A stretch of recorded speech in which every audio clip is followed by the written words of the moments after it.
In the spring of 1960, Fred Adams, a young and the only drama professor at the College of Southern Utah here in Cedar City, sat in the fluffy bundle laundromat with his fiancée Barbara Gaddy, and on a yellow notepad, they designed their dream. The notes on that pad would become the blueprint for the Utah Shakespeare Festival. Fred and Barbara had decided that 3 plays over 2 weekends would be the perfect way to begin, and they selected 2 weekends in July.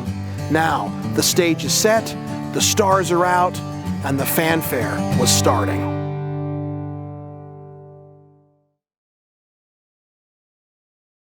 Despite the summer heat, the audience for the newly inaugurated Utah Shakespeare Festival numbered over 500.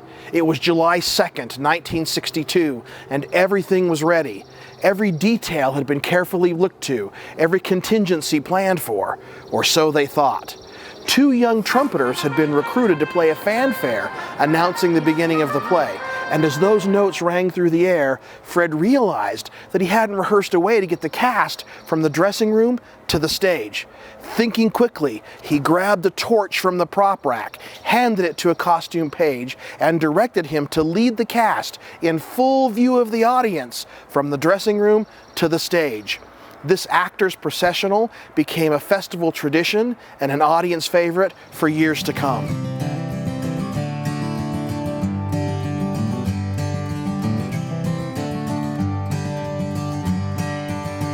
The initial 2-weekend season proved very successful, bringing in nearly 4,000 people and over $2,000, proving to the College of Southern Utah and the community that this could be a profitable venture. For the next 10 years, festival audiences enjoyed the shows while sitting on folding metal chairs, oftentimes having to put them away at the end of the night because the grass was going to be watered the next morning. The festival also produced on a portable stage that they had to set up and take down at the end of every season. This work was grueling and taxing, but the enthusiasm of the nightly audiences made it all worthwhile. Fred began assembling the creative team that would guide the Utah Shakespeare Festival to national prominence.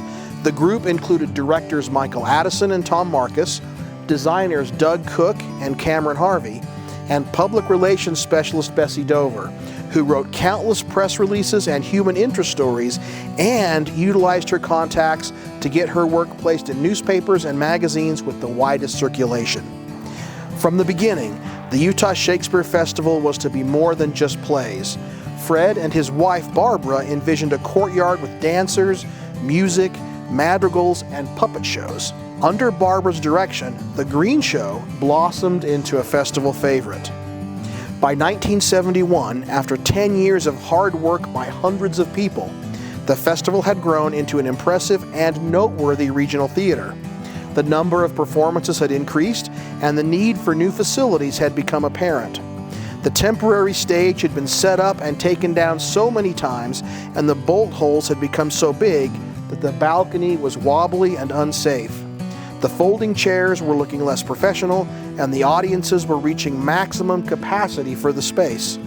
A new theater became essential, one that would meet the growing needs of the festival and reflect the vision of Shakespeare under the stars. Planning began in earnest for a theater that would catapult the Utah Shakespeare Festival to new heights.